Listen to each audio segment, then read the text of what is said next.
పెద్దపల్లి జిల్లా కేంద్రంలో ప్రకృతి అందాలు కనువిందు చేస్తున్నాయి. ఎడతెరిపి లేకుండా కురుస్తున్న మంచు కారణంగా పట్టణంలోని ప్రధాన కాలనీలు, ప్రధాన కూడళ్లు మంచులు కూరుకుపోయి మంచు పర్వతలా కనిపిస్తున్నాయి. ఈ అందాలను ఆస్వాదించేందుకు మినీ ట్యాంక్ బండ్ వైపు పర్యాటకులు అధికంగా తరలివస్తున్నారు. వారు ప్రకృతి సోయగాల మధ్య మంచును ఆస్వాదిస్తూ కనువిందు చేస్తున్నారు.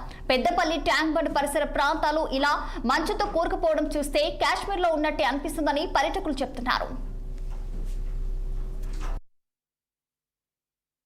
నా పేరు సంపత్, మాది పెద్దపల్లి జిల్లా. ఈ పొద్దున వాకింగ్ వెళ్ళిన తర్వాత మొత్తం పొగమంచు ఉంది. ఇది చూస్తుంటే మరో కాశ్మీర్ లాగా తలపిస్తుంది. ఇటువంటి వాతావరణం, ఈ కాలనీలు కూడా అంత పొగమంచుతో కప్పబడినాయి.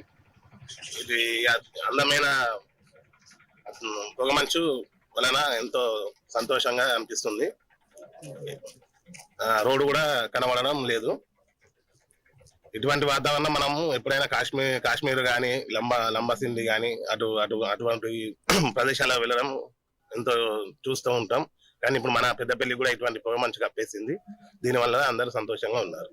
నా పేరు దిలీప్ ఖత్రి. మేము రోజు ఫ్రెండ్స్ కలిసి ట్యాంక్ బండ్ దగ్గర వాకింగ్ వస్తుంటాము. ఈ రోజు వాతావరణం చాలా ఆహ్లాదకరంగా ఉంది, చూడముచ్చటగా ఉంది. ప్లస్ ఏంటంటే ఢిల్లీ, కాశ్మీర్ పోవడం అవసరం లేదు.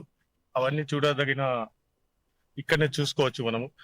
ఈ రోజు రోడ్డు మీద ఏం కనబడట్లేదు, ఇండ్లు కానివ్వండి, చెట్లు కానివ్వండి, మన కట్ట మీద ఏమి కనబడట్లేదు. మొత్తం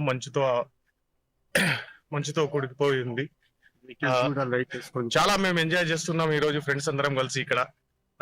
మాకు ఒక ఫీలింగ్ ఎలా వస్తుందంటే ఢిల్లీ, కాశ్మీర్ లో ఉన్నట్టు ఫీలింగ్ వస్తుంది.